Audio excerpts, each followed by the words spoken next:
I think that the United States is in some ways purposefully lagging because there is a lack of evidence that we should take the position that the Western Europeans have.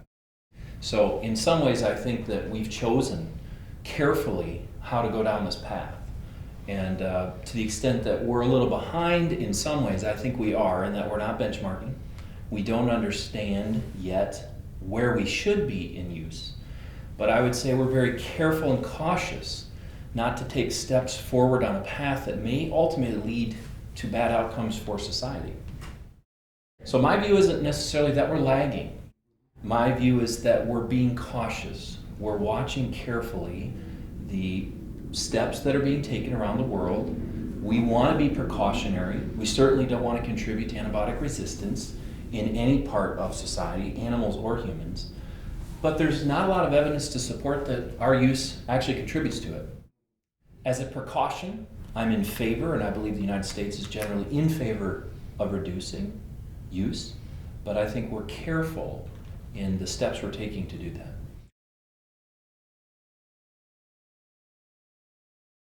I think we're all heading to the same place. It's the issue of how fast we're going to get there. I believe the U.S. As a society is ready and wanting for antibiotic use to go down, not just in farm animals, but in humans as well. So I think we're all going to the same place. The issue in that being we're all going to be better at reducing use of these products and focusing more on the production systems, preventing disease, hopefully designing systems differently. I think those are the places we're going. And whether that's Western Europe or that's the United States or it's our friends in Canada, I think we're all going the same place. It's just how fast we think we need to get there.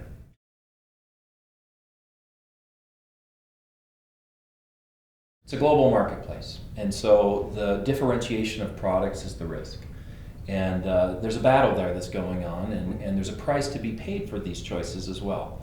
The certain places in the world are going to put a premium on lower antibiotic usage products than others. And so if we have, and we do in the United States, we have a high dependency on exports for pork, we'll need to be keen and careful to take enough of our market towards lower use to remain competitive in the global marketplace. However, if we take all of our market and move to antibiotic-free or zero antibiotics, I actually believe that will make us less competitive in the global market. And again, that's where my position would be, that we need to be cautious here. Our friends in Europe have been very bold. They've made very large announcements, very succinct commitments to reduction of use, and I respect that. I don't necessarily fully agree with it.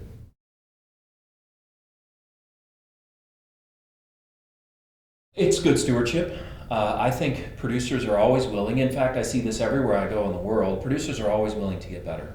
And when you help educate a producer or bring new tools to prevent disease or design systems, I have found they're always willing to get better. Because in the end, that's how we feed our families too. We raise pigs or food for the world, and we feed our families at the same time. And so I think producers have an innate and incredible capacity to get better. And so the motivation to me all around the world, wherever we go, we're privileged to go to many places, we see producers willing to get better.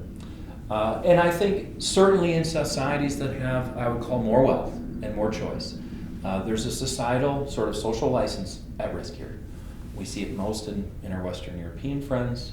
We feel it more in the United States every day, that without transparency on these issues and without a commitment to reduce, the public continues to consume less of what we do and question what we do more.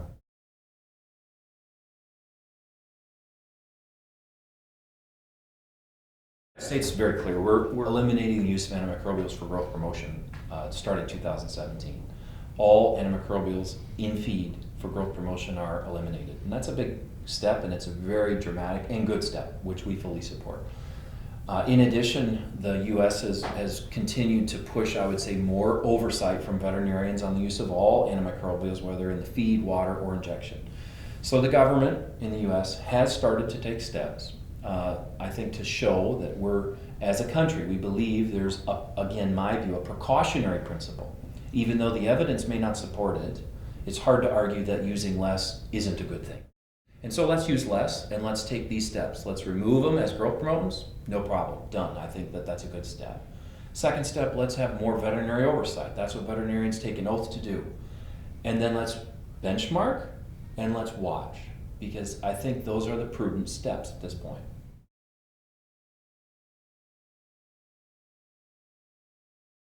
If you understand our system, and even you understand my background, I'm a farm kid. I've raised livestock my whole life. I take tremendous passion that what we do for the world is fantastic.